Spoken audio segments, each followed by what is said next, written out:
So today I'm going to be going over hold up, dropping my phone. I'm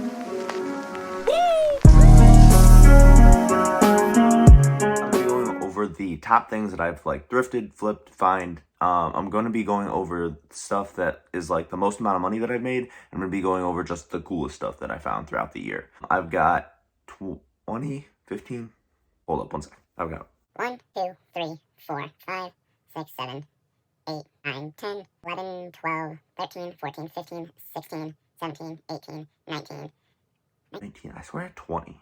Hold up. I'm going to find one more thing. Oh, I've got 20 things that I'm going to be going over. I'm going to go in order of the like least amount of money that I've made to the most amount of money that I made, except the first two probably like made me a good amount of money, but I sold them as a bundle.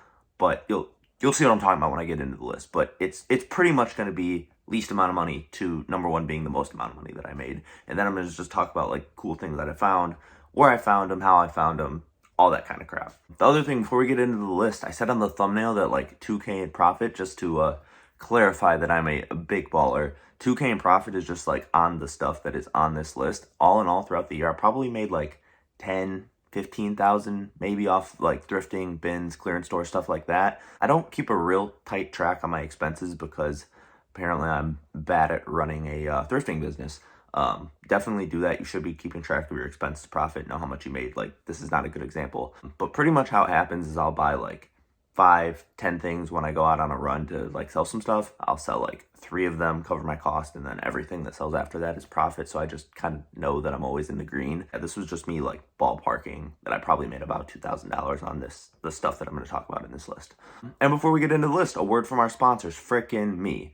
Click the link in my bio or the link in the video description. I'll have it linked to the Sick Hicks Cook Group website. If you're interested in this thrifting stuff, I've got a whole like half-hour tutorial of me going over like my peak eBay like 90-day sales. At one point, it was 3,200 was my highest like 90-day eBay sales total in the video. I think it's 2,800 in the cook group.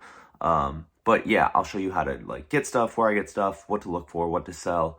All of that stuff. I've got a whole like section in the cook group on that. Not to mention we've got free food, we've got monitors, we'll show you how to get shoes, we'll show you when shoes are dropping. You're never gonna not know when shoes are coming out and what to get if you join the cook group. It's 25 bucks a month, run by myself and my good friend Josh, who is J Sneaks. Check the website, get in the cook group, and I'll see you in there. And with that being said, here's the list. All right, so starting off with number 1, we've got this Dale Earnhardt Driven to Win all over print freaking insane shirt. I got this at a garage sale where this lady had a whole pile of racing tees from the 90s and they were $1 a piece. I think I got like 10 of them on that day, but this one was by far the most expensive. I ended up selling this for $160, but I sold it with 2 other things, so it was kind of like a bundle deal. I sold it with this Dale Earnhardt crew neck that I also found at that lady's garage sale. And then I sold it with a Guess like 90s jean jacket. The reason I'm putting this at number 20 is because I probably made about 110 off of the shirt itself. And I probably made like 50, like 25 each off the other 2 things. So I can't say that I like made $110 on this shirt because I sold it as a bundle, and I can't say for sure. So the first 2 I'm doing are bundles. Honestly, I wish I would have kept this Dale Earnhardt like all over print because it's freaking sick. I've got another one, the Dark Knight. I worn it before. It's on my Instagram.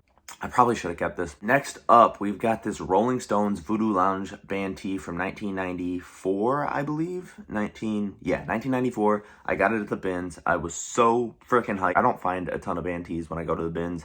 So I was really excited when I pulled this. Apparently, there was another dude that was there that had found another Rolling Stone shirt, but he had missed this one. So I had like pulled up late to the bins that day, and if dude hadn't missed it, he would have gotten 2 Rolling Stone shirt, and I would have missed this one. I ended up selling it at Vintage Collective Flea, which is something I've done vlogs on in the past. I sold it for $100 there, but then I didn't check, and the dude that bought it didn't check that it was dry rot, and so he ended up returning it or like sending it back to me, and I sold it to somebody in my Discord who wanted it. Like I told him it was dry rotted, but he's like, I don't really care. I'm not gonna like run through any like bushes or anything, get it ripped. This was another bundle. This is number 19. I sold this in a bundle with 2 other things, one of them being the 91 Super Bowl shirt, and then I sold it. There was one other shirt. I can't remember what it was, but I sold the bundle for $100. I probably made like, 50 of it was off the Dry Rotted Rolling Stones. I just thought it was cool. I probably should have done this at number 20, honestly. Actually, no, I have one more bundle. Sorry. First three things are going to be bundles, but okay, honestly, number 17 should have been number 20. This one I made like not that much money on, like as an individual item, even though I sold it in a bundle. The last two, the item was like the driving factor in the bundle. This was just literally just like a thing in a bundle. I should have put this at number 20, but we got this 2000 Grateful Dead pink on a liquid blue white tag shirt. I sold this in a bundle to somebody in the Discord that is into selling vintage. I think I sold the Grateful Dead for 30, and then I sold like a crap ton of stuff to him for like $10 a piece.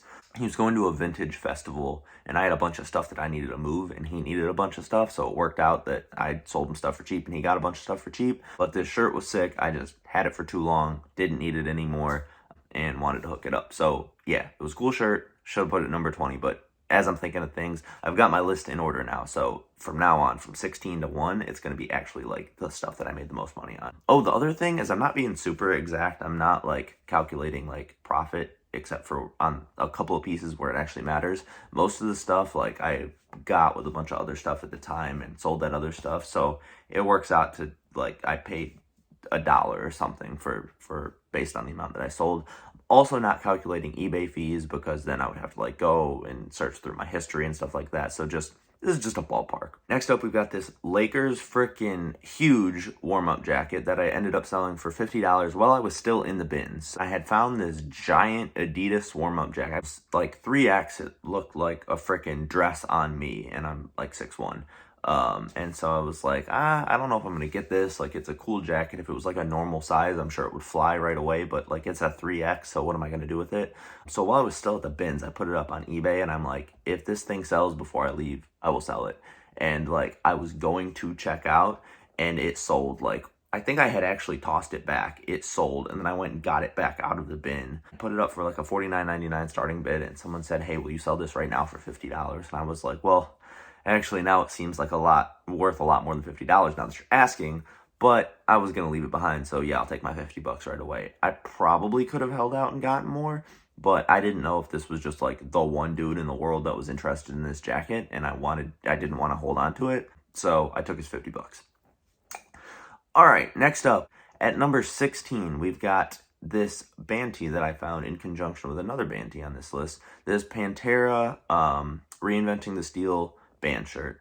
This one was on, I'll show pictures. I think I have pictures of the tag that I'm posting right here. This one's on a Toltecs tag, and there's a more valuable version of this shirt that sells for like 100, 120 that is on a, I want to say it's a Hanes Beefy or a Giant tag. I don't remember, but I didn't have that version. I actually started listening to Pantera later in the year, so if I had to do it over, I probably would have either like taxed more on this shirt and held out for more, or just like planned on keeping it for myself. But what are you going to do? Coming in at number 15, we've got this X-Files tee that I pulled off the thrift racks near my parents' house. I actually got a lot of stuff from this particular thrift store that I have in mind. It was on a day when they were doing a 50% off sale. So I went in, they had this thing listed for like $4. I think I ended up getting it for $2. And then I went immediately out in the parking lot, sent it in Discord, and then somebody ended up snagging it right away for $50 because apparently they had like had another one and something happened to it or whatever, and they wanted to replace it. So yeah, it was an authentic 90s X-Files tee. Some of the X-Files crap goes for like a lot of money. Like my friend Josh sold one of their crew necks for $110, I believe. So if you find some X-Files stuff from the 90s, you got some money on your hands. Coming up at number 14, we've got the shirt that was found with the Pantera is this CKY, which is a band I had not heard of until I found the shirt. I had pulled both of them at the same time. I was super excited. Sold this on eBay. I don't remember if I did a bid or buy it now or how it ended up moving, but got my $60 out of it. That actually reminds me of some Ed Hardy pants that I sold. Ugh. If I can find a picture, I'm going to make a bonus. I sold some Ed Hardy pants like in the same week that I sold the CKY for $85. But I don't think I have pictures of the Ed Hardy pants anymore.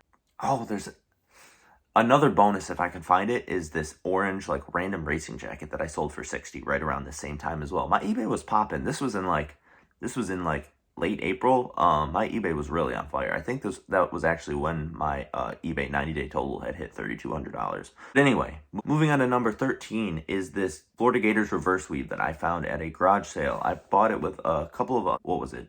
A 90s Dolphins Russell Athletic crew neck and I want to say a Nutmeg Bears crew neck. I had sold the other two on my website, and then I was like asking a high price for this reverse weave because it was a reverse weave. I think I did a $29.99 starting bid, and it got ran all the way up to $65. I was super hype on that. For some reason, garage sales are like the most fun place to find things because you can negotiate.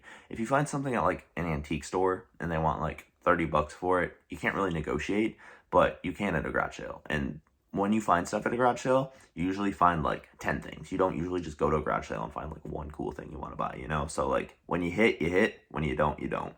Speaking of reverse weaves, coming in at number 12, we've got this DePaul reverse weave that I found must have been like a month ago at the bins.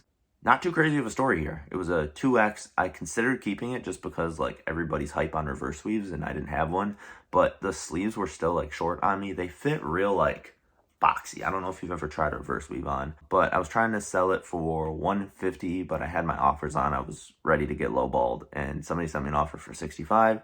And so I took it. Next up, we've got this Jeff Hamilton super nice racing jacket that I have had for a really long time that ended up selling just this year. I think I probably have had it for a year and a half or two at this point. I paid $65 for it at a flea market, which is kind of what I was talking about with the garage sales. You can't negotiate. If you find something for like a bad price, you just have to pay it if you really want it.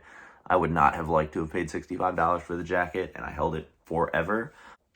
But I ended up selling it for I think it was $130.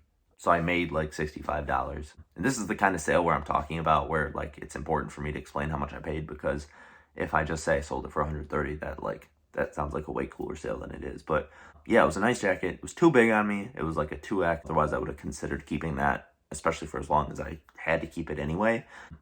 Nice jacket. Had it for way too long and probably paid way too much for it, but I was glad it sold. Next up at number, I skipped one. So coming in at number 10, we've got these New Balance 990 end caps made in USA. I sold these for $65. I have actually found two pairs of these this year, and I found them within like a month and a half of each other. I think I sold them both for $65. One I got at a Salvation Army that I think might have paid $10 for those. And then I believe these ones that I have a picture of, I know for a fact actually, the ones that I've got the picture of here, I found at the bin. Yeah, not too crazy of a story other than the fact that I found literally two pairs in the same like month and a half time span. So that was really sick. Coming in at number 9, I just sold this the other day when I got back from winter break. Like the first day I went to the thrift store, found this jersey, and then sold it like 5 hours after I found it. This Arsenal soccer jersey, I'm not even going to try to pronounce the name of the guy that's on the back. Apparently he had gotten suspended and demoted as team captain the day that I found the jersey and the day that I sold the jersey, which was highly unfortunate, but apparently it didn't inhibit my sale. I made $65.75 on the sale of that jersey. Well, okay, I paid $5 for it, so I guess I should move that lower down the list, but whatever, I made about $60. Coming up at number 8, we've got this Cheryl Swoops Champion 90s Women WNBA basketball jersey. This was another thing that I had like forever, and then I found it in a bag. You can see, so actually on my Instagram, there's a picture of me wearing like a chewed up Reebok sweater, and like my room is like a mess on the floor with a mirror in the background. That was the day that I refound this. That was last year. And I had the jersey for probably 2 years up to that point.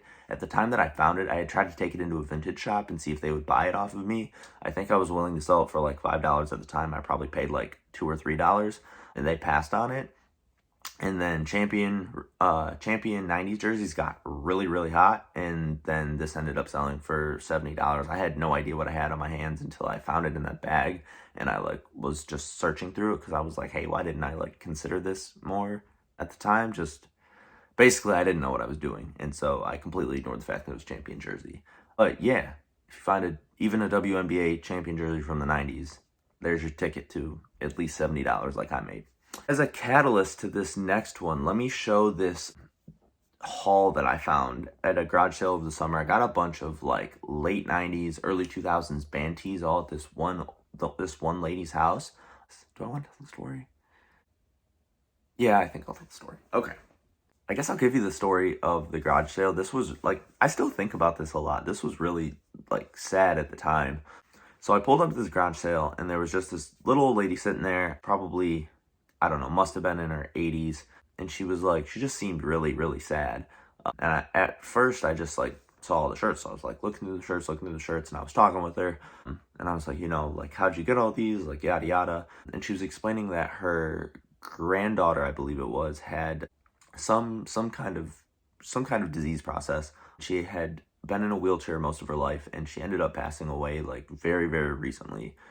And that this lady and her granddaughter had gone to all of these like concerts, and this was like the best. This is what the granddaughter liked to do. This is what the lady liked to do. They'd gone to all these concerts over the years, and she was just really like upset and broken down at the time. And she was trying to get rid of the shirts like just as fast as she could. She was selling everything for $5. And I was like, are you sure you want to get rid of these? Like, you don't want to like preserve these memories or anything like that?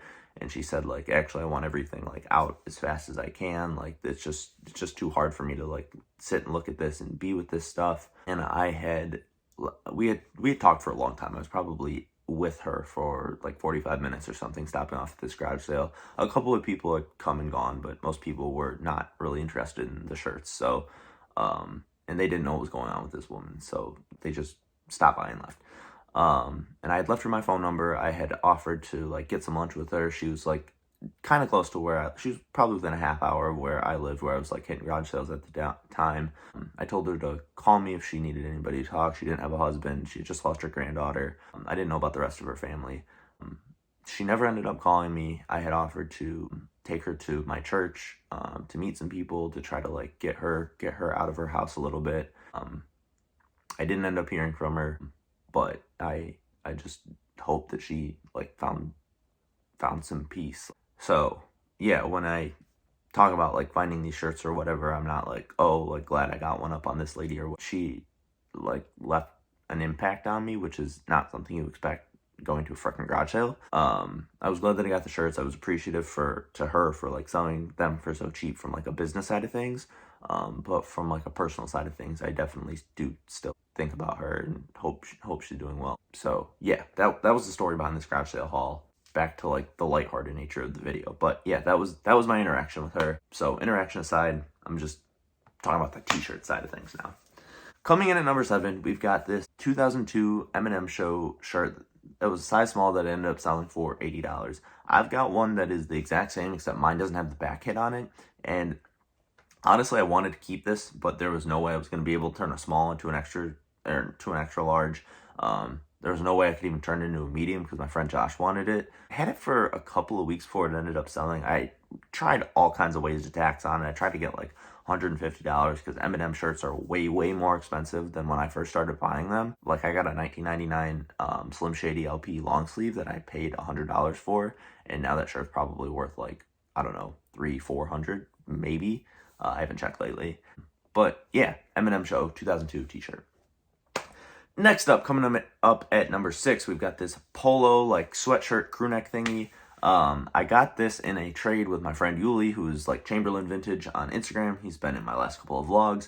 We did like a massive swap. I can't even calculate exactly the kind of what like value I gave him versus what he gave me. I know I paid $30 cash for this polo and then a 1980s Harley crew neck.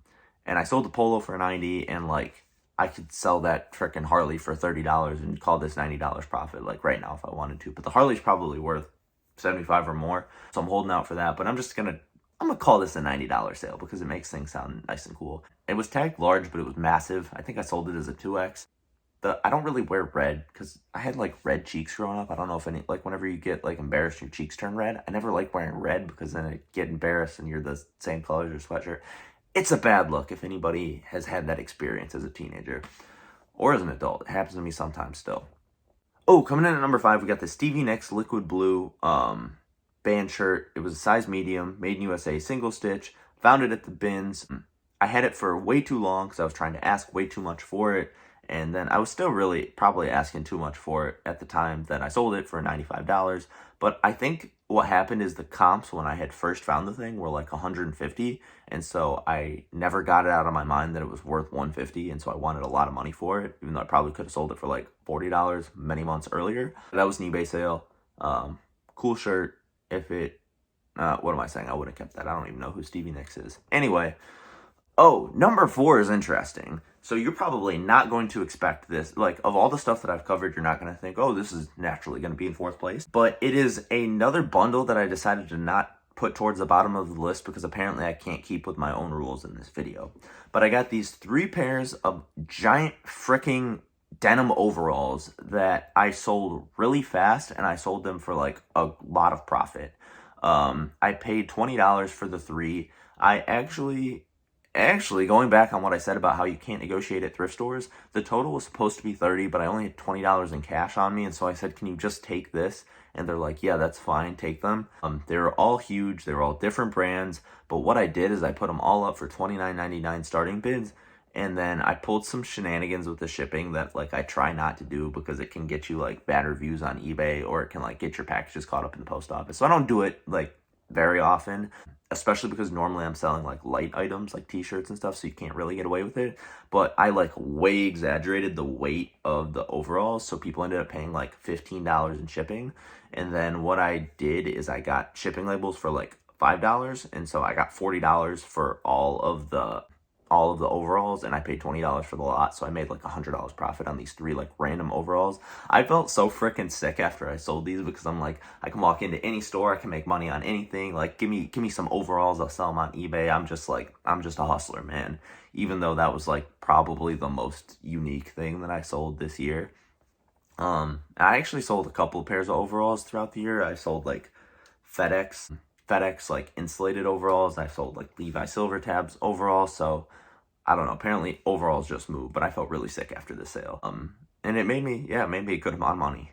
All right, coming up at number 3 is another garage sale tale. This 80s bike tee that I got at another garage sale that I got a freaking haul from. I don't have a picture of like all of them in one like I did off the last one, but I went to this one guy who was moving, and he had Harleys on Harleys on Harleys. Like, most of the Harley shirts that I sold from like June to like October were all from this one garage sale. I paid $5 a pop, and then this particular one was from an 80s bike rally, and as you may well know, any 80s Harley, that's just like cash right there. I could not find any comps for it anywhere.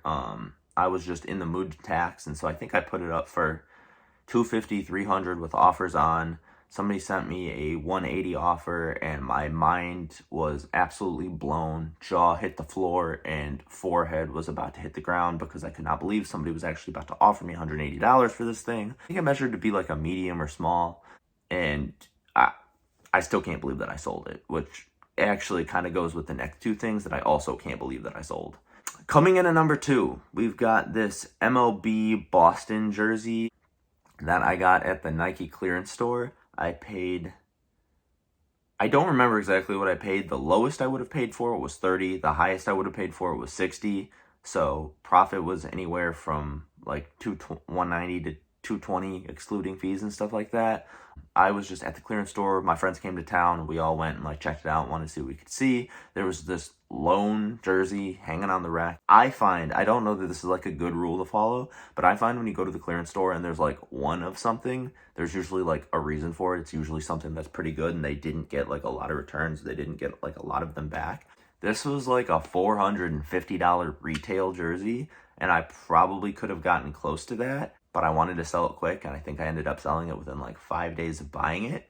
Sketched me out though is the back tag, like the tag you'd wear on your neck, was different than the one that I found on the website. And when the guy bought it from me on eBay, he's like, I just wanted to confirm that this is like the authentic one from the website, whatever.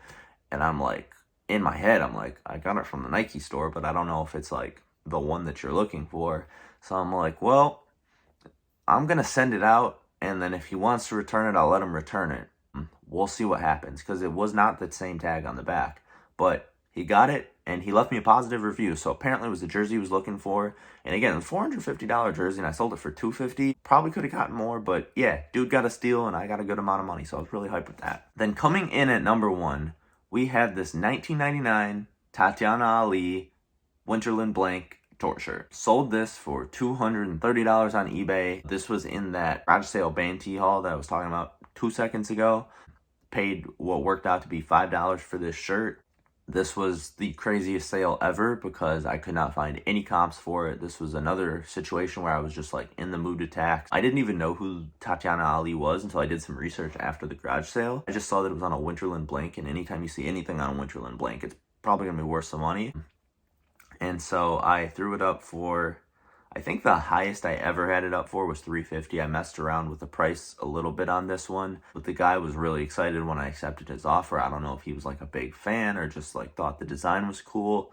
I probably should have asked him honestly why he bought it for so much. I've not seen another one. I didn't see another one at the time. I kind of set the market on this particular shirt. So if anybody else has one, you're welcome. And yeah, that was my top 20 or so things that I sold throughout the year of 2021. Some other stuff that I sold off the top of my head. In the garage sale Bantee haul, I sold an hold on, let me not be dumb. Avril Lavigne. The Avril Lavigne that's in the bottom middle. I don't have a picture of the shirt. Sold that for $50 the day that I got the haul. That person was really hyped that I took that offer too, so I probably could have held out for more. Sold some Fry boots for $50. Oh, I sold this random Clemson jersey from, I believe it was the 60s for, it was either $30 or $60. This is just going to be like in the extras because I can't like remember exactly what I sold it for. But yeah, that's all for now. That's pretty much my thrifting 2021 recap. Let me know if you have any comments, questions. I appreciate you guys sitting and watching these videos. Yeah, hit me up in the comments if you have any questions. Please like the video, subscribe, share it with your friends. And yeah, I'll let you know when I'm posting the next one. Thank you.